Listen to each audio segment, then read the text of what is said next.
السلام علیکم ورحمۃ اللہ وبرکاتہ۔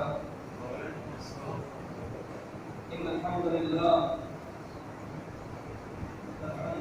نحمده ونستعینه ونستغفره ونؤمن به ونتوکل علیہ ونعوذ باللہ من شرور انفسنا ومن سیئات اعمالنا من يهده الله فلا مضل له ومن يضلل فلا هادي له واشهد ان لا اله الا الله وحده لا شريك له واشهد ان محمدا عبده ورسوله ومن يطع الله ورسوله فقد رشد واهتدى ومن يعص الله ورسوله فقد ضل وغوى. اما بعد فان خير الحديث كتاب الله وخير الهدي هدي محمد صلى الله عليه وسلم وشر الأمور محدثاتها وكل محدثة بدعة وكل بدعة ضلالة وكل ضلالة في النار.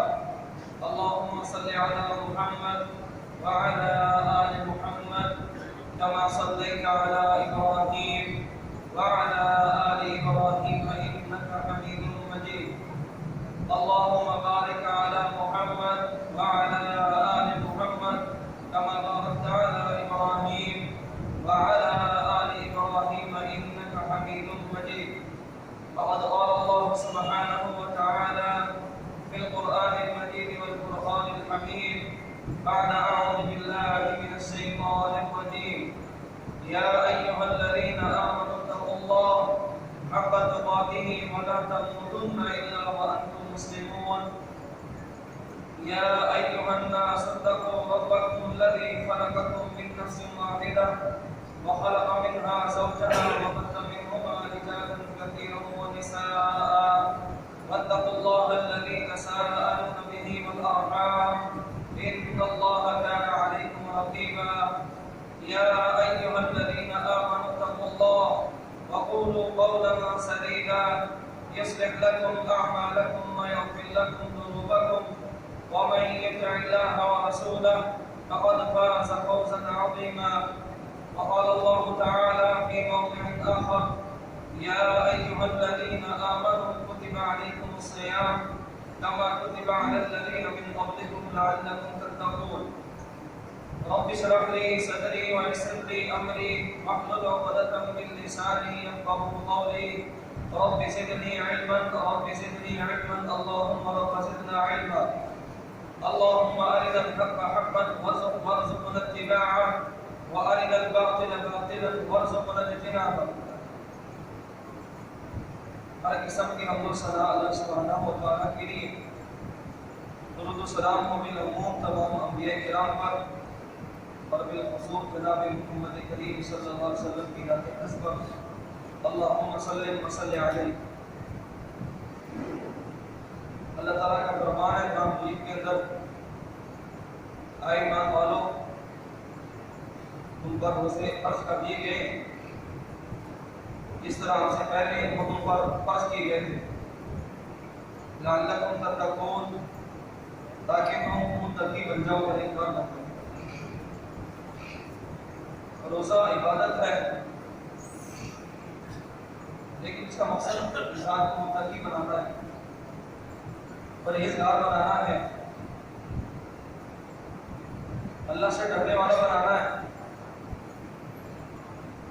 ان کاموں کا کرنے والا بنانا ہے جن کا اللہ سے رسول نے حکم دیا ہے،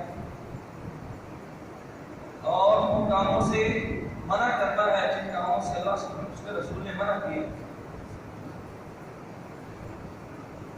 تمام کی تمام عبادات کا مقصد یہی ہے. ایک اور جگہ اللہ تعالیٰ کا فرمان ہے: یا ایھا الناس اعبدوا ربکم الذی خلقکم والذین من قبلکم لعلکم تتقون. اے لوگو، تم اس رب کی عبادت کرو جس نے تم کو پیدا کیا اور تم سے پہلے لوگوں کو پیدا کیا، لعلکم تتقون، تاکہ تم متقی بن جاؤ. تمام کی تمام عبادات، وہ قولی عبادات ہیں، فعلی عبادات ہیں، وہ مالی عبادات ہیں، وہ بدنی عبادات ہیں، جتنی بھی عبادات ہیں، ساری کی ساری عبادات کا مقصد انسان کو متقی بنانا ہے. انسان کو اللہ سے ڈرنے والا بنانا ہے، انسان کو اللہ کے رسول کا مطیع اور فرما بردار بنانا ہے۔ روزہ عبادت ہے، مقصد تقویٰ ہے۔ زکوٰۃ عبادت ہے، مقصد تقویٰ ہے۔ حج عبادت ہے، مقصد تقویٰ ہے۔ وَتَزَوَّدُوا فَإِنَّ خَيْرَ الزَّادِ التَّقْوَىٰ۔ آپ لوگ جب حج کے لیے جاؤ تو اپنا زادرہ ساتھ لے لو، اور زادرہ کے اندر سارے فہرست جو سب سے بہترین زادرہ وہ تقویٰ۔ نماز عبادت ہے، مقصد تقویٰ ہے، متقی بنانا ہے۔ عمرہ عبادت ہے، مقصد تقویٰ ہے۔ قربانی عبادت ہے، مقصد تقویٰ ہے۔ نہیں ینال اللہ لحومها ولا دماؤها ولکن ینالہ التقویٰ منکم۔ نہ تو یہ آپ کا خون جانوروں کا اور نہ ہی جانوروں کا گوشت اللہ تعالیٰ کو پہنچتا ہے۔ اللہ تعالیٰ تو آپ کے دل کو دیکھتے ہیں کہ بندہ میرے سے کتنا ڈرنے والا ہے، آیا یہ متقی ہے، پرہیزگار ہے یا نہیں۔ قربانی عبادت ہے، مقصد تقویٰ ہے۔ روزہ عبادت ہے، مقصد تقویٰ ہے، لعلکم تتقون، تاکہ تم متقی بن جاؤ۔ اور جتنی بھی عبادات ہیں، ساری کی ساری عبادات کا مقصد وہ صرف اللہ تعالیٰ انسان کو متقی اور اطاعت و فرما بردار اور پرہیزگار، اللہ اس کے رسول کی اطاعت و فرما برداری کرنے والا بنانا چاہتے ہیں۔ مقصد صرف یہ۔ اور اس کے علاوہ یہ جو مہینہ چل رہا ہے، یہ مہینہ ماہ رمضان ہے، اس مہینے کے اندر بہت زیادہ کرنے والے کام ہیں، اور اس مہینے کی رسول اللہ صلی اللہ علیہ وسلم نے، اللہ تعالیٰ نے بہت زیادہ فضیلتیں بیان کی۔ روزہ ہے سارے فہرست، روزے کی افضل بہت زیادہ فضیلتیں بیان کی، روزے دار کی فضیلتیں بیان کی۔ ایک تو عمل کی فضیلت ہے، نمبر دو جو اس عمل پر عمل کرتا ہے اس کی فضیلت کو ساتھ ہے۔ مثال کے طور پر روزے کی کیا فضیلت ہے؟ روزے کی فضیلت آپ صلی اللہ علیہ وسلم کا فرمان ہے، حدیث قدسی ہے، اللہ تعالیٰ فرماتے ہیں الصوم لی وانا اجزی بہ۔ یہ روزہ بندہ کے لیے رکھتا ہے، بھوک اور پیاس، اتنی مشکلات، تنگیاں، پریشانیاں برداشت کرتا ہے، یہ صرف اور صرف میرے لیے ہے، وانا اجزی بہ، اس کا اجر میں دوں، اس کا اجر میں دوں۔ چار عبادات ایسی ہیں جن کا اللہ تعالیٰ نے فرشتوں کو آرڈر جاری نہیں کیے کہ ان کا اجر و ثواب دے۔ ان میں سے ایک عبادت روزہ، روزہ ان چار عبادات میں سے ایک عبادت ہے جن کا اجر و ثواب فرشتے نہیں لکھتے۔ اللہ تعالیٰ قیامت والے دن روزے دار کو اپنی جنات سے، اپنی رحمت اور فضل کے ساتھ اس آدمی کو اس کا اجر و ثواب دے گی۔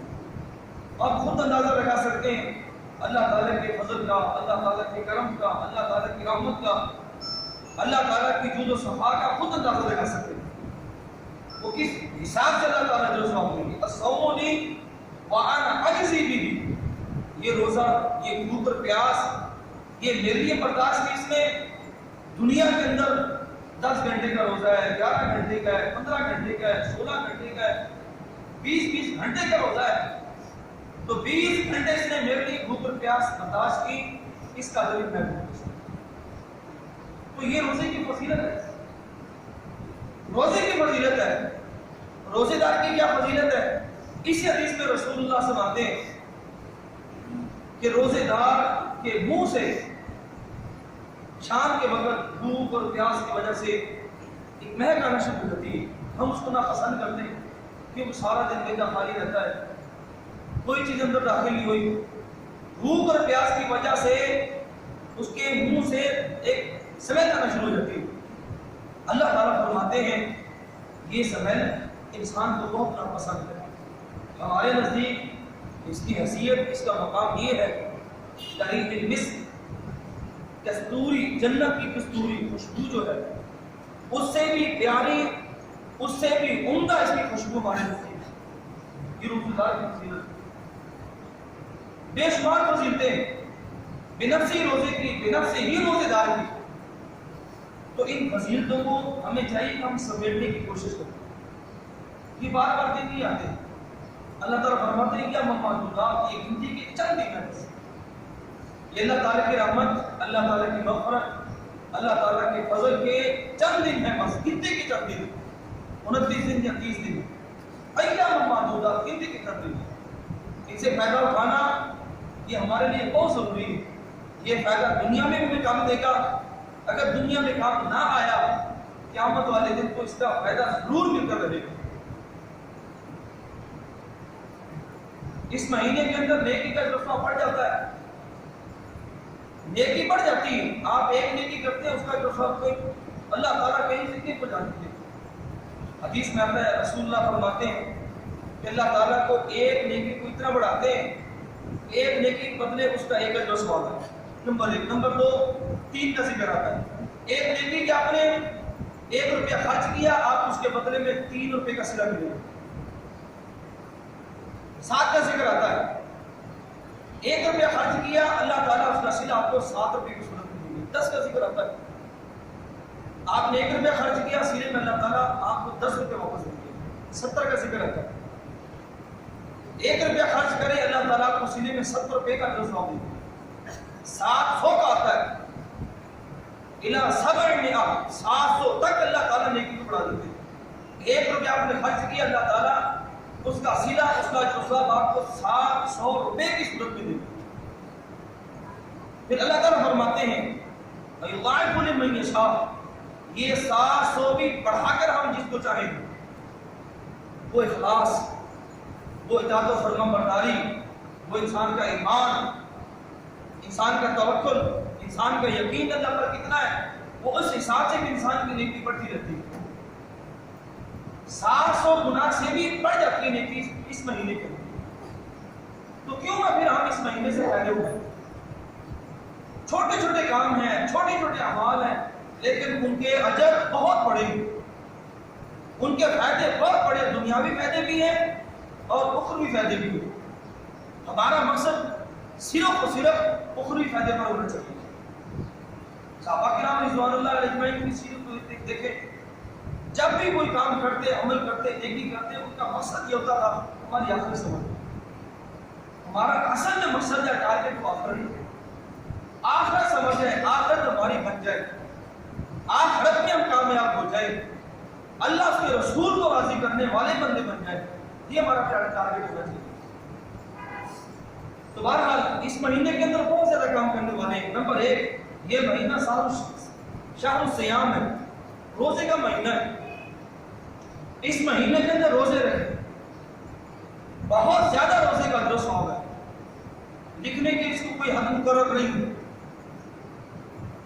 رسول اللہ صلی اللہ علیہ وسلم اس مہینے کے اندر روزے رکھتے.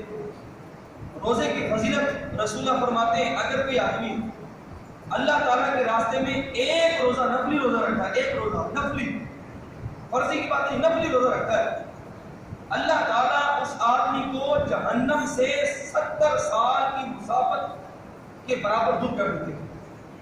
اگر کوئی آدمی 70 سال مسلسل سفر میں رہے، وہ خود اندازہ لگا لے کتنا لمبا چوڑا سفر کر دے گا. اللہ تعالیٰ ایک نفلی روزے رکھنے کی وجہ سے اس آدمی کو جہنم سے 70 سال کی مسافت کے برابر دور کر دیتے ہیں. ایک حدیث میں آتا ہے، اگر کوئی آدمی یہ ایک فرضی روزہ جان بوجھ کر چھوڑ دیتا ہے، جان بوجھ کر فرضی روزہ سے چھوڑ دیا، پورے سال وہ روزے رکھتا رہے، اس ایک روزے کے اجر و ثواب کو نہیں پہنچ پائے گا. ایک روزے کے اجر و ثواب کو نہیں پہنچ پائے گا. خود اندازہ لگا لیں اس کا کتنا بڑا اجر و ثواب ہے فرضی روزے کا. یہ شہر الصیام ہے، روزے کا مہینہ ہے. ہمیں چاہیے کہ ہم اس مہینے کے اندر روزے رکھیں. اگر کوئی مجبوری ہے روزہ چھوڑ دے. جو شہید نے مجبوریاں بیان کی ہیں، سفر کرنا ہے یا بیمار ہیں، تو آپ روزہ چھوڑ دیں. ایام معدودات، یہ گنتی کے چند دن ہیں، پھر ان دنوں کو اس مہینے کے بعد آپ پورا کریں. کتنے کو پورا کریں، کتنے کو پورا کریں گے. یہ شہر الصیام ہے، یہ روزہ، یہ مہینہ شہر القیام ہے، قیام کا مہینہ ہے. رات کو اٹھ کر قیام کرے گا، تراویح کی صورت میں، وتر کی صورت میں کثرت کے ساتھ تلاوت کرے. لمبے لمبے قیام کریں. یہ شہر القیام، یہ مہینہ شہر القیام ہے. رسول اللہ صلی اللہ علیہ وسلم اس مہینے کے اندر راتوں کو قیام کیا کرتے تھے. وہ آپ نے حدیث سن رکھی ہے کہ 3 دن آپ صلی اللہ علیہ وسلم نے 3 راتیں مسلسل صحابہ کرام کو قیام کروایا. قیام کروایا صحابہ کرام کو 1 تہائی رات تک. پھر اس کے بعد آپ صلی اللہ علیہ وسلم نے قیام کرایا آدھی رات تک. اس کے بعد پھر صبح تک پوری رات قیام کرایا. تو یہ شہر القیام ہے. یہ مہینہ شہر القیام، قیام کا مہینہ ہے، رات کو جاگنے کا مہینہ ہے. خاص طور پر آخری عشاء جو اس کے اندر 5 راتیں ہیں، لیلۃ القدر ہے، اس کے اندر جاگیں. یہ مہینہ قیام کا ہے، جاگنے کا ہے، اللہ تعالیٰ کو منانے کا مہینہ ہے. اس کے علاوہ یہ شہر القرآن ہے، قرآن کا مہینہ ہے. کیوں؟ اس لیے کہ قرآن اس مہینے کے اندر نازل ہوا. شہر رمضان الذی انزل فیہ القرآن، یہ رمضان کا مہینہ وہ مہینہ ہے جس مہینے کے اندر اللہ تعالیٰ نے قرآن مجید جیسی مقدس کتاب کو نازل فرمایا. انا انزلنا فی لیلۃ القدر وما ادراک ما لیلۃ القدر. لیلۃ القدر والی رات اللہ تعالیٰ نے اس قرآن مجید کو نازل فرمایا. یہ شہر القرآن ہے. حدیث میں آتا ہے رسول اللہ صلی اللہ علیہ وسلم جب رمضان آتا تو آپ صلی اللہ علیہ وسلم سیدنا جبرائیل صلی اللہ علیہ وسلم کے ساتھ ایک دفعہ قرآن مجید پورے مہینے کے اندر یا دار رسول روایت کراتے تھے، سناتے تھے آپ صلی اللہ علیہ وسلم. جب آپ صلی اللہ علیہ وسلم کا آخری سال تھا، آخری رمضان تھا، اس رمضان آپ صلی اللہ علیہ وسلم نے 2 مرتبہ اپنا قرآن مجید سیدنا جبرائیل صلی اللہ علیہ وسلم کو سنایا. یہ شہر القرآن ہے. قرآن بھی پڑھنے کا مہینہ ہے، کثرت سے تلاوت کرنے کا مہینہ ہے، قرآن کو سمجھنے کا مہینہ ہے، قرآن مجید کو یاد کرنے کا مہینہ ہے، قرآن مجید کا سننے کا مہینہ ہے. اگر پڑھ نہیں سکتے اس کو سنیں، آپ کثرت کے ساتھ سنیں. کیوں؟ اس لیے اس قرآن کا تعلق رمضان مبارک کے ساتھ بڑا گہرا تعلق ہے. پہلی بات تو یہ کہ اللہ تعالیٰ نے قرآن مجید اسی مہینے میں نازل کیا کہ لیلۃ القدر کی رات نازل کیا. دوسری بات یہ آپ صلی اللہ علیہ وسلم کا عمل پر موجود ہے. آپ صلی اللہ علیہ وسلم سیدنا جبرائیل صلی اللہ علیہ وسلم کو اس مہینے کے اندر قرآن کی سنایا کرتے تھے. اپنی آخری عمر آخری رمضان میں 2 مرتبہ سنایا. صحابہ کرام رضوان اللہ علیہ اجمعین قیام کی صورت کے اندر، تراویح کی صورت میں اس کو بڑا لمبا چوڑا پڑھا کرتے تھے. جب سیدنا ابی بن کعب اور سیدنا تمیم داری رضی اللہ تعالیٰ عنہ کی پیچھے سیدنا عمر بن خطاب نے سب صحابہ کرام کو جمع کر دیا. صحابہ کرام فرماتے ہیں کہ اتنی لمبی لمبی قراتیں ہوتی، 200 آیتیں ایک رکعت کے اندر قاری صاحب پڑھ جایا کرتے تھے. 200 آیتیں. اب سورۃ بقرہ ہے، اس کی آیتیں ٹوٹل 286 ہیں. اگر ہم 200 آیتیں لگاتے ہیں 2 سپارے بن جائے کم سے کم. ایک رکعت کے اندر سیدنا ابی بن کعب اور سیدنا تمیم داری 200 آیتیں ایک رکعتیں پڑھ جایا کرتے تھے. ایک رکعت کے اندر. صحابہ کرام فرماتے ہیں پیچھے کھڑے ہوتے تو لاٹھی کے اوپر سہارا لے کر کھڑے ہوتے تھے. تو یہ رمضان المبارک کا مہینہ قرآن کا مہینہ ہے، پڑھنے کا مہینہ ہے، یاد کرنے کا مہینہ ہے، سمجھنے کا مہینہ ہے، سننے کا مہینہ ہے. اس کا آگے یہ ماننا یہ بات کہ آپ 11 مہینے قرآن میں چھوڑ دے دیں گے، ایسا نہیں ہے. آپ صلی اللہ علیہ وسلم باقی 11 مہینے قرآن کی تلاوت کیا کرتے تھے، رات کو تہجد پڑھا کرتے تھے، سمجھا کرتے تھے، سمجھایا کرتے تھے، بتلایا کرتے تھے. لیکن اس مہینے کے اندر یہ عمل کثرت کے ساتھ ہو جاتا تھا. باقی اس کے علاوہ یہ مہینہ شہر الدعا، دعا کا مہینہ ہے، دعاؤں کا مہینہ ہے. رسول اللہ صلی اللہ علیہ وسلم نے اگر کوئی آدمی اپنی دعا افطاری سے چند لمحات قبل، جب ہم دسترخوان پر بیٹھے ہوتے ہیں، طرح طرح کے کھانے، اللہ تعالیٰ کی نعمتیں مشروبات لگے ہوئے ہیں، وہاں پر اللہ تعالیٰ کی نعمتوں کو دیکھ کر اللہ تعالیٰ سے دعا کریں. جو بھی آپ کی جائز دعا ہو، جائز دعا ہو، آپ کی مناسب دعا ہو، آپ اللہ تعالیٰ کے سامنے پیش کریں. حدیث میں آتا ہے اللہ تعالیٰ اس وقت کی ہوئی دعا کو رد نہیں فرماتا. شہر دعا ہے، دعا کا مہینہ ہے۔ رات کو اٹھ کر دعا کریں آپ، دعا کریں آپ آخری عشرے کے اندر، تاک راتوں کے اندر، پھر خاص طور پر لیلۃ القدر والی رات آپ دعا کریں۔ یہ دعا کا مہینہ ہے، کثرت کے ساتھ دعا کریں آپ۔ پھر یہ مہینہ شہر صبر ہے، صبر کا مہینہ ہے، صبر کا درس بھی دیتا ہے۔ روزے کا معنی صبر ہے، روزے کا لغوی معنی رکنا ہے۔ رکنا ہے کن چیزوں سے؟ کھانے سے، پینے سے، شہوات سے، لغویات سے، برے کاموں سے، یہ رکنا ہے، یہ صبر ہے۔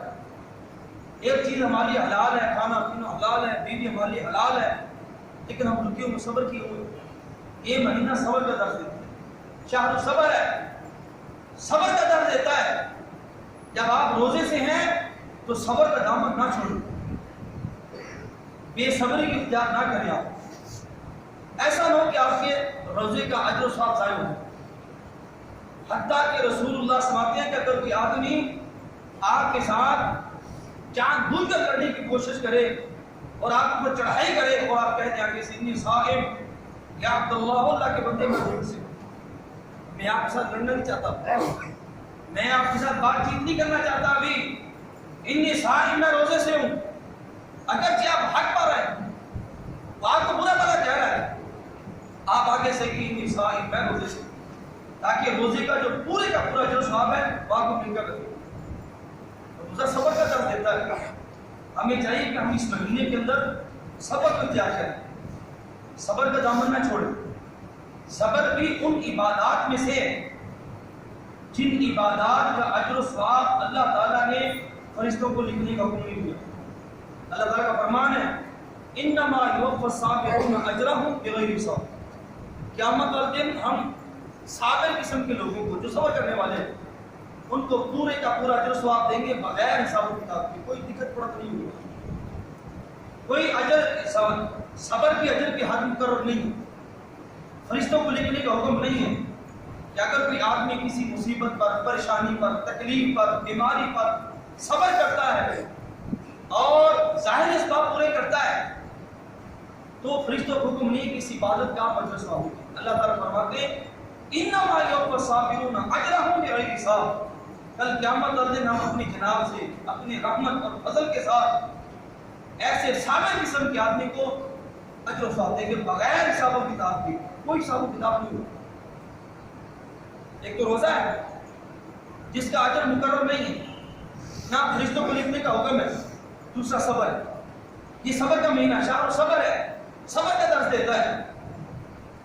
باقی اس کے علاوہ یہ مہینہ شہر تکبیر، اللہ تعالیٰ کی کبریائی کا مہینہ ہے، اللہ تعالیٰ کی کبریائی، اللہ اکبر، اللہ تعالیٰ کی بڑائی بیان کرنے کا مہینہ ہے۔ اللہ تعالیٰ کا قرآن میں فرمان ہے فَمَنْ كَانَ مِنْكُمْ مَرِيضًا أَوْ عَلَى سَفَرٍ فَعِدَّةٌ مِنْ أَيَّامٍ أُخَرَ يُرِيدُ اللَّهُ بِكُمُ الْيُسْرَ وَلَا يُرِيدُ بِكُمُ الْعُسْرَ وَلِتُكْمِلُوا الْعِدَّةَ وَلِتُكَبِّرُوا اللَّهَ۔ اگر آپ مریض ہیں یا مسافر ہیں، روزہ پورا نہیں کر پا رہے، تو جب مہینہ گزر جائے بعد میں گنتی پوری کریں، گنتی پوری کریں آپ۔ اللہ تعالیٰ آپ کے ساتھ آسانی چاہتے ہیں، اللہ تعالیٰ کے ساتھ تنگی نہیں چاہتے، اللہ تعالیٰ آپ کو آسانیوں کو تو دیکھنا چاہتے ہیں، اللہ تعالیٰ آپ کو مشکلات میں نہیں ڈالنا چاہتے۔ یہ اللہ تعالیٰ کو پسند ہی نہیں ہے کہ اپنے بندے کو ایسی ذمہ داری دے دوں جس کی طاقت رکھتا، لا یکلف اللہ نفسا الا وسعها۔ اللہ تعالیٰ فرماتے ہیں کسی جان کو، کسی نفس کو، کسی انسان کو اس بات کا مکلف نہیں کرتے جو اس کے پاس طاقت ہی نہیں ہے، جتنی طاقت ہے جس کے پاس اتنا عمل کرے، یہ اللہ تعالیٰ یہ چاہتے ہیں۔ اللہ تعالیٰ آپ کے ساتھ آسانی چاہتے ہیں، اگر سفر میں ہیں، بیماری میں، روزہ چھوڑ دیں آپ، یہ گنتی باتیں پوری کریں، وَلِتُكْمِلُوا الْعِدَّةَ وَلِتُكَبِّرُوا اللَّهَ۔ جب آپ گنتی پوری کر لیں، اللہ تعالیٰ کی کبریائی بیان کریں، اللہ تعالیٰ کی بڑائی بیان کریں۔ یہ مہینہ اللہ تعالیٰ کی کبریائی بیان کرنے کا مہینہ ہے، اللہ تعالیٰ کی بڑائی بیان کرنے کا مہینہ ہے۔ کثرت کے ساتھ اللہ اکبر اس تسبیح کو پڑھا کریں اس مہینے کے اندر، خاص طور پر اللہ کی ذات ہی سب سے بڑی ذات ہے، اللہ سے اوپر کوئی چیز نہیں ہے، سب چیزیں اللہ کے نیچے، اللہ سے نیچے۔ اللہ اکبر، اللہ تعالیٰ کی ذات سب سے بڑی ہے، اور ذکر اللہ اکبر، اللہ تعالیٰ کی کبریائی کو کثرت کے ساتھ اس مہینے کے اندر بیان کریں. یہ تکبیر کبریائی بیان کرنے کا مہینہ ہے. شہر الرحمتی والصلۃ، یہ مہینہ رحمت کا مہینہ ہے، اور یہ مہینہ لوگوں کے ساتھ ہمدردی کرنے کا مہینہ ہے. یہ مہینہ برکت کا مہینہ ہے، یہ مہینہ رحمت کا مہینہ ہے. اللہ تعالیٰ کی رحمتیں نازل ہوتی اس مہینے کے اندر، اللہ تعالیٰ کی برکتیں نازل ہوتی ہیں. تو ہم دنیا کے اندر رہ کر ایسے اعمال کریں جو اللہ تعالیٰ کی رحمتیں اور اللہ تعالیٰ کی برکتوں کے مستحق بنیں. ایسے اعمال کریں، رحمتیں نازل ہوتی ہیں، برکتیں بھی نازل ہوتی ہیں. یہ حاصل صرف ان لوگوں کو ہوتی ہے جو اس کے مستحق ہوتے ہیں. مستحق وہ لوگ ہیں، مستحق وہ لوگ ہیں جو دنیا کے اندر رہ کر اللہ اس کے رسول کو راضی کرنے کی کوشش کرتے ہیں. اللہ کی رحمتیں بھی ان پر ہوتی ہیں، اللہ کی برکتیں بھی ان پر ہوتی ہیں. اللہ کی رحمتیں ان گھروں کے اندر نازل ہوتی ہیں، اللہ کی برکتیں بھی ان گھروں میں نازل ہوتی ہیں جہاں پر اللہ اس کے رسول کا نام لینے والے ہوتے ہیں. تو یہ مہینہ رحمت کا مہینہ ہے، برکت کا مہینہ ہے. دیکھ لیں ہمارے سامنے بے شمار مثالیں برکت کی ہوتی ہیں. طرح طرح کے کھانے ہوتے ہیں، ذرا سا ہم کھاتے ہیں، ذرا سا پیتے ہیں، سارا کچھ بچا پڑا ہوتا ہے. یہ اللہ تعالیٰ کی طرف سے رحمتیں، خاص طور پر اس مہینے میں اللہ تعالیٰ کی طرف سے برکتیں. باقی دنوں میں ذرا یہ کھانے پینے کچھ آئے کم پڑ جائے گا، لیکن اس مہینے کے اندر دیکھ لیں اللہ تعالیٰ کی کتنا خاص فضل اور کرم ہے کہ طرح طرح کی نعمتیں، طرح طرح کے کھانے پینے ہیں، برکتیں، رحمتیں، کوئی کمی نہیں ہے، کسی چیز کی کوئی کمی نہیں ہے. اس لیے کہ یہ برکت اور رحمت کا مہینہ ہے. ہمیں چاہیے کہ ہم یہ اللہ تعالیٰ کی رحمت اور برکت کو سمیٹیں اور سمیٹنے والے بن جائیں اور ایسے اعمال کریں جو اللہ اس کے رسول، اللہ کی رحمت اور اللہ تعالیٰ کی برکت کے مستحق بن جائیں. باقی اس کے علاوہ شہر توبہ ہے، یہ توبہ کا مہینہ ہے. اپنے گناہوں کی معافی، اپنے گناہوں کی معافی کا مہینہ ہے. اللہ تعالیٰ نے موقع دیا ہے، اب پتہ نہیں آئندہ سال آنا ہے نہیں آنا رمضان کا ہماری زندگی میں. اگر آج موقع ہے تو ہم توبہ کریں. حدیث قدسی اللہ تعالیٰ فرماتے ہیں آسمان کے اوپر صبح سویرے فرشتہ آواز دیتا ہے، یا باغی الخیر اقبل، اے نیکی کرنے والے اور نیکی کے اندر بڑھ چڑھ کر حصہ لے. یا باغی الشر اقتر، اے گناہ کرنے والے اب تو رک جا. اب تو رک جا. کیوں؟ اس لیے کہ رحمت کا مہینہ ہے، مغفرت کا، برکت کا مہینہ ہے. اب تو باز آ جا، اب تو اپنی گناہوں کی توبہ کر لے، اب تو اپنے گناہوں کی معافی مانگ لے. یا باغی الشر اقتر، اے گناہ کرنے والے، اے باغی سرکش کے آدمی، اب تو باز آ جا اپنی سرکشوں سے، اپنی گناہوں سے، اپنی بدکاریوں اور برائیوں سے. کیوں؟ اس لیے کہ شہر توبہ ہے، توبہ کا مہینہ ہے. اب پتہ نہیں آئندہ سال زندگی میں یہ مہینہ آنا ہے نہیں آنا. اللہ تعالیٰ نے موقع دیا ہے، اس موقع سے بھرپور طریقے سے فائدہ اٹھائیں، بھرپور طریقے سے فائدہ اٹھائیں. ایسی پکی اور سچی توبہ کریں کہ آئندہ اس گناہ کی طرف جانا تو بڑی دور کی بات ہے، نہ ہمارے ذہن میں سوچ آئے، نہ ہم اس گناہ کی طرف دیکھیں. توبۃ نصوحا، یا الذین آمنوا توبوا الی اللہ توبۃ نصوحا، پکی اور سچی توبہ ہونی چاہیے. شہر توبہ ہے، توبہ کا مہینہ ہے. شہر الصلۃ والرحم، یہ مہینہ لوگوں کے ساتھ صلہ رحمی کا مہینہ ہے، لوگوں کے ساتھ پیار اور محبت کرنے کا مہینہ ہے. اپنے خاص طور پہ قریبی رشتہ داروں کے ساتھ صلہ رحمی کا اجر و ثواب بہت زیادہ ہے، بہت زیادہ اجر و ثواب. رسول اللہ فرماتے ہیں اگر کوئی آدمی چاہتا ہے اس کے رزق کے اندر کشادگی آئے اور اس کی عمر بڑھ جائے، برکت آ جائے، اس کو چاہیے کہ پھل یصل رحمہ، اپنے قریبی رشتہ داروں کے ساتھ وہ صلہ رحمی کرے. قریبی رشتہ داروں کے ساتھ صلہ رحمی یہ بہت بڑی عبادت ہے. صلہ رحمی کا اجر ڈبل ہے، ڈبل اجر ہے. اگر آپ کسی کو 1 روپیہ دیتے ہیں آپ کو 1 روپے کا جو ثواب ملے گا، وہی آپ 1 روپیہ ایک نیکی کسی آپ قریبی رشتے دار کے ساتھ کرتے ہیں اس کے بدلے میں آپ کو ڈبل 2 نیکی کو جو ثواب ملے گا. اور صلہ رحمی توڑنا، ختم کرنا، اس پر وحی کی بہت بڑی آپ صلی اللہ علیہ وسلم کی. رسول اللہ فرماتے لا يدخل الجنہ قاطع الرحم، قاطع رحم جو صلہ رحمی توڑنے والا ہے، ختم کرنے والا ہے، رشتہ داری کو توڑنے والا ہے، جنت میں کبھی داخل نہیں ہوگا۔ یہ مہینہ صلہ رحمی کا مہینہ ہے، یہ مہینہ اپنے قریبی رشتہ داروں کے ساتھ محبت اور پیار کا مہینہ ہے، اپنے دوست احباب کے ساتھ پیار کا مہینہ ہے، یہ مہینہ اپنے ناراض رشتہ داروں کو منانے کا مہینہ ہے۔ اگر کوئی آپ کا قریبی رشتہ دار، کوئی دوست احباب آپ سے ناراض ہے تو اس مہینے سے بھرپور طریقے سے پیدا ہو۔ اللہ تعالیٰ کی رحمتیں برس رہی ہیں، اللہ تعالیٰ کی طرف سے برکتیں نازل ہو رہی ہیں۔ صلہ رحمی کا مہینہ ہے، شہر الاحسان، یہ احسان کا مہینہ ہے، نیکی کا مہینہ ہے۔ احسان کی بہت زیادہ معنی ہیں، عبادات میں احسان کا معنی الگ ہے، معاملات میں احسان کا معنی الگ ہے، لین دین کے اندر احسان کا معنی الگ ہو جاتا ہے، اخلاقیات کے اندر احسان کا معنی الگ ہے، تجارت کے اندر احسان کا معنی الگ ہو جاتا ہے۔ احسان شہر الاحسان ہے، نیکی کا مہینہ ہے۔ جو بھی آپ کو موقع ملے نیکی کرنے کا، چھوٹی نیکی ہو بڑی نیکی ہو، فوراً کر ڈالیں۔ اس کا عبادات سے تعلق ہے، اس کا معاملات سے نیکی کا تعلق ہے، اخلاقیات سے تعلق ہے، اس کا تعلق لین دین سے ہے، کسی بھی چیز سے تعلق ہے، آپ اس کو کر ڈالیں۔ یہ نیکی، یہ احسان ہے۔ جانوروں کے ساتھ احسان ہے، درندوں کے ساتھ، پرندوں کے ساتھ، چرندوں کے ساتھ احسان ہے۔ احسان کا معنی ہر جگہ پر الگ ہے۔ ایک ظلم ہے، ایک انصاف ہے، ایک عدل ہے، ایک احسان ہے، چار چیزیں۔ ظلم کیا ہے؟ کسی کا مال ناجائز طریقے سے ہڑپ کر جانا، کھا جانا، یہ ظلم ہے۔ کسی پر زیادتی کرنا، یہ ظلم ہے۔ ایک آدمی 10 روپے کا مستحق ہے، اس نے کام کیا، مثال دے رہا ہوں، اس کی اجرت 10 روپے بنتی ہے، آپ 10 سے کم دیں، یہ ظلم ہے۔ 10 سے کم دیں، یہ ظلم ہے۔ انصاف کیا ہے؟ انصاف یہ ہے کہ دو آدمی نے کام کیا، اب محنت دونوں کی برابر نہیں ہے، محنت دونوں کی برابر نہیں ہے، ایک نے ٹائم زیادہ لگا ہے، ایک نے کم لگا ہے، ایک کی محنت زیادہ لگی ہے، ایک کی کم لگی ہے، لیکن آپ نے پیسے دونوں میں برابر برابر، انسان نصف سے آدھا آدھا برابر برابر تقسیم کر کے دے دیے، یہ انصاف ہے۔ ایک عدل ہے، تیسرا عدل یہ ہے کہ آپ اس آدمی کو اتنا اجر دیں، اتنا اس کی اجرت دیں جتنا جو مستحق ہے۔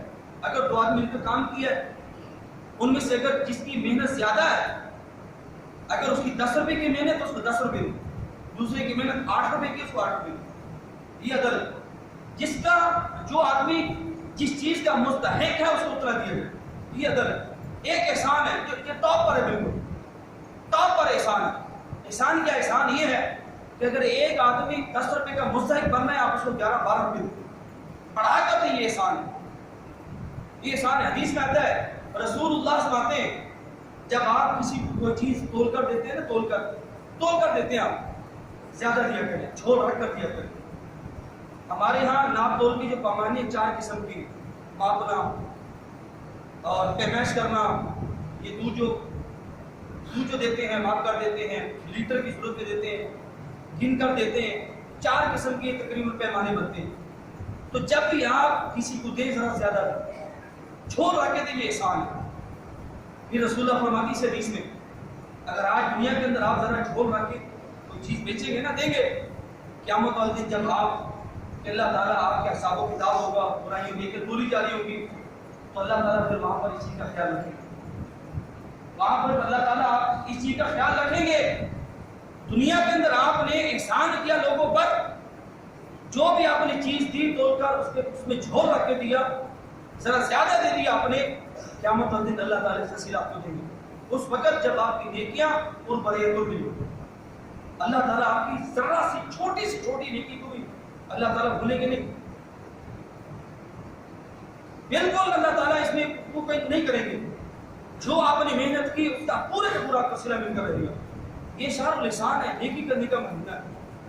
کوئی بھی نیکی کا موقع آئے، چھوٹی نیکی ہے، بڑی نیکی ہے، نیکی چھوٹی ہو حقیر مت سمجھیے کہ چھوٹی سی نیکی ہے، یہ تو میری حیثیت کے مطابق نہیں، ایسا نہیں۔ ایک آدمی آیا صحابی اعظم والے، آپ کے پاس کہنے لگے کہ اللہ کے رسول صلی اللہ علیہ وسلم مجھے ذرا کوئی وصیت کرے، میری جو دل کی زمین ہے نا بڑی سخت ہو گئی ہے، میرا دل سخت ہو گیا، بہت زیادہ پتھر بن گیا، تو مجھے ایسا کوئی عمل بتلائے کہ میری دل کی زمین ذرا نرم ہو میری دل کی زمین۔ رسول اللہ فرماتے ہیں جب بھی آپ کو موقع ملے آپ نیکی کریں، لا تحتقرن من المعروف شیئا، ذرا سی نیکی بھی ہے اس کو بھی حقیقت پسند، یہ عمل آپ کی زمین کو جو بنجر ہو چکی ہے اس کو آباد کر دے، ذرا برابر چھوٹی سی نیکی ہے اس کا کاٹ ڈالیں، اور پتہ نہیں زندگی میں دوبارہ موقع ملنا نہیں ملے، وہاں پر تو چھوٹی چھوٹی نیکی کو بڑا مقام ہوگا، بڑی اہمیت ہوگی، پھر وہاں پر آدمی کہ کاش میں یہ نیکی بھی کر لیتا، میں یہ نیکی بھی کر لیتا، میں یہ نیکی کا جو وقت تھا ضائع نہ کرتا، وہاں پر کاش کرنے کو کوئی فائدہ نہیں ہوگا، کوئی فائدہ نہیں ہوگا۔ تو شہر الاحسان ہے، نیکی کا مہینہ ہے، جو بھی نیکی ہے افطاری کی صورت میں، سحری کی قرآن کی صورت میں، زکات نکالنے کی صورت میں، فطرانہ نکالنے، جو بھی نیکی ہے چھوٹی سی چھوٹی نیکی بھی آپ کاٹ ڈالیں اس کو حقیق مسئلہ۔ شہر الانفاق ہے، اللہ تعالیٰ کے راستے مال خرچ کرنے کا مہینہ ہے۔ رسول اللہ کے بارے میں آتا ہے آپ صلی اللہ علیہ وسلم پوری زندگی مال خرچ کرتے رہے، لیکن جب رمضان آتا حدیث میں آتا ہے کہ آپ صلی اللہ علیہ وسلم اللہ تعالیٰ کے راستے میں اتنا مال خرچ کرتے، اتنا اس طرح مال خرچ کرتے قریب المرسلات، جس طرح تند و تیز ہوا چلتی ہے ایسے آپ صلی اللہ علیہ وسلم مال خرچ کیا کرتے۔ اب آپ صلی اللہ علیہ وسلم نے اپنی سخاوت کی مثال تند و تیز ہوا کے ساتھ دی۔ محدثین نے یہاں پر ایک نقطہ بیان کیا ہے، وہ نقطہ یہ ہے کہ ہوا صرف انسانوں کو فائدہ نہیں پہنچاتی، ہوا جب چلتی ہے صرف انسان فائدہ نہیں اسے حاصل کرتے کہ انسان کو صرف فائدہ ہو رہا ہے، نہیں، ہوا جب چلتی ہے انسان، جنات، درند، پرند، چرند، حیوانات، شجریات، یہ ساری کی ساری چیزیں ہوا سے پیدا ہوتی ہیں۔ آپ صلی اللہ علیہ وسلم جب مال خرچ کرتے ان ساری چیزوں کو فائدہ پہنچاتے، ساری چیزوں تک ان کا فائدہ پہنچا تھا آپ صلی اللہ علیہ وسلم کی سخاوت کا، کہ آپ صلی اللہ علیہ وسلم رمضان مبارک میں اس طرح اللہ تعالیٰ کے راستے مال خرچ کرتے کہ ریح المرسلہ، جس طرح تند و تیز ہوا چلتی ہے، آندھی کی طرح آپ صلی اللہ علیہ وسلم خرچ کیا کرتے، ہر چیز کو اس مال کا فائدہ پہنچا تھا، کم پہنچے، زیادہ پہنچے، جلدی پہنچے، دیر سے پہنچے، ہر چیز کو، جو جاندار چیز ہے ہر چیز کو فائدہ پہنچتا تھا۔ ہوا ہر چیزوں کو فائدہ پہنچاتی ہے۔ تو بہرحال یہ شہر الانفاق ہے، مال خرچ کرنے سے مال میں کمی واقع نہیں ہوتی، یہ ذہن رکھیے گا، مال خرچ کرنے سے مال کے اندر کمی واقع نہیں ہوتی، اس نظریے کو آپ اپنے اندر سے نکال دو۔ مال خرچ کرنے سے مال بڑھتا ہے، اللہ تعالیٰ اس کو بڑھاتے ہیں، اللہ تعالیٰ اس میں برکت ڈالتے ہیں، مال خرچ کرنے سے کبھی کمی واقع نہیں ہوتی۔ صحیح مسلم کے اندر امام مسلم رحمہ اللہ نے یہ واقعہ بیان کیا، سیدنا معاذ بن جبل رضی اللہ عنہ کے حوالے سے، سیدنا معاذ بن جبل کا صلی اللہ علیہ وسلم نے، سیدنا معاذ بن جبل صحابی رسول ہے، ان کی فضیلت، ان کے تعارف میں اتنی بات کافی ہے، صحابی رسول ہے، پھر آپ کا فرمان ہے اگر کوئی آدمی حلال و حرام کے بارے میں معلوم کرنا چاہتا ہے تو سیدنا معاذ بن جبل سے جا کے پوچھے، کیوں؟ اس لیے کہ اللہ تعالیٰ نے حلال و حرام کے بارے میں جو علم سیدنا معاذ بن جبل کو دیا تھا رسول اللہ کے پاس، رسول اللہ صلی اللہ علیہ وسلم کے بعد کسی اور کے پاس نہیں پڑھا۔ یمن کے گورنر ہے آپ صلی اللہ کے زمانے میں، سیدنا ابوبکر صدیق کے دور کے اندر گورنر ہے، بے شمار فضائل ہیں، بے شمار مناقب ہیں۔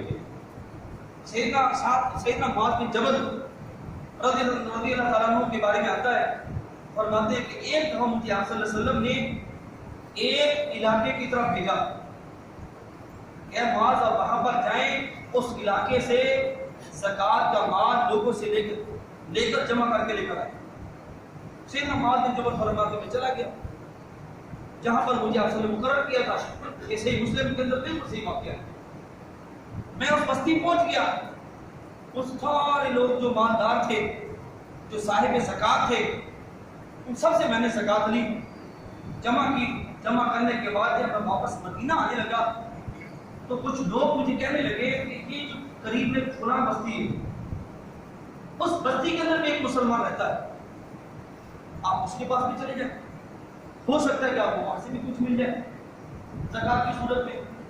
سیدنا معاذ بن جبل فرماتے ہیں وہاں چلا گیا، اس مسلمان کے پاس جا کر میں نے اپنا تعارف کرایا اور میں نے کہا کہ انی رسول اللہ، میں اللہ تعالیٰ کے رسول کا قاصد ہوں، اللہ تعالیٰ کے رسول کا قاصد ہوں، اور مجھے آپ صلی اللہ علیہ وسلم نے عامل زکات جمع کرنے کے لیے مجھے بھیجا ہے۔ میں فلاں علاقے میں اصل میں آیا تھا، تو سارے کا سارا کام وہاں مکمل ہو گیا، تو ان لوگوں نے کہا کہ اس بستی کے اندر ایک مسلمان رہتا ہے، تو اسی کے پاس ہی آپ چلے جائیں، ہو سکتا ہے اس کے پاس ہی زکات کا مال ہو، وہاں سے آپ لے لیں۔ تو سیدنا معاذ بن جبل فرماتے جب میں نے تعارف کرایا کہ میں اللہ تعالیٰ کے رسول کا قاصد ہوں، وہ کھڑا ہو گیا، کھڑا ہونے کے بعد کہنے لگا مرحبا برسول اللہ صلی اللہ علیہ وسلم، خوش آمدید ہو اللہ تعالیٰ کے رسول کی قاصد کے ہو، بڑا خوش ہو، اور مجھے گلے لگایا مجھے، اور پھر کہنے لگا کہ یہ میرا مال ہے، آپ اس میں سے دیکھ لیں میری زکات کتنی بنتی، جتنی زکات کو نا آپ لے جائیں۔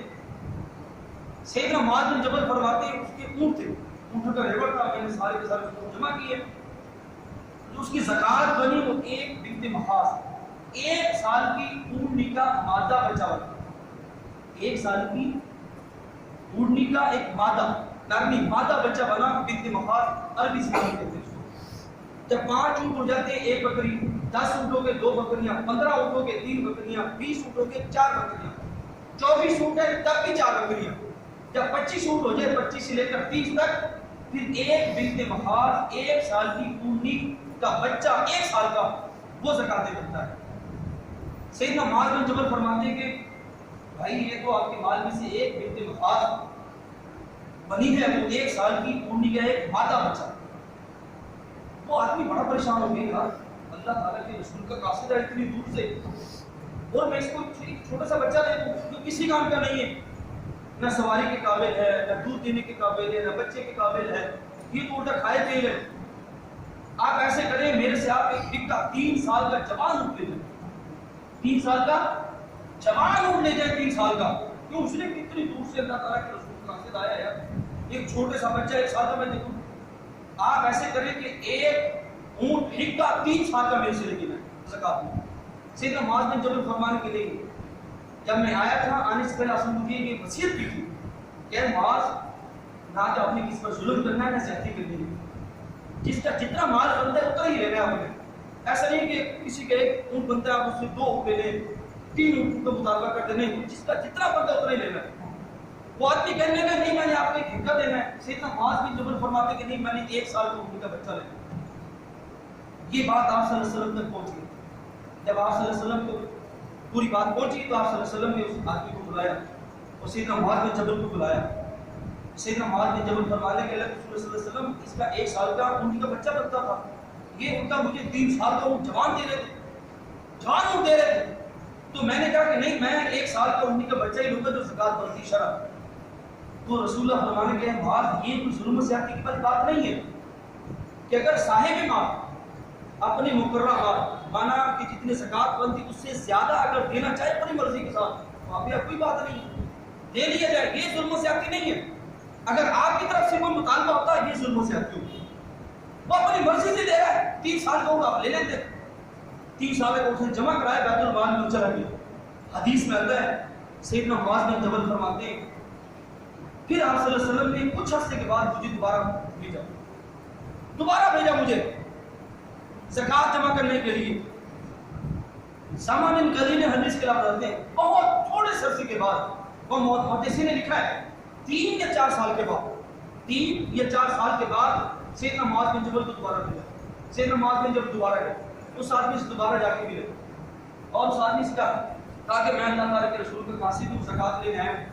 وہ آدمی پھر کہنے لگا مرحبا برسول اللہ، کہنے لگا کہ یہ میرا اونٹ، یہ میرا مال ہے، اس کو جمع کرے، آپ جتنی زکات بنتی ہے لے لیں۔ سیدنا معاذ بن جبل فرماتے 3 یا 4 سال کے بعد جب میں اس کے مال کے اندر گیا، اس کے مال میں سے زکات پتہ ہے کتنی بنی؟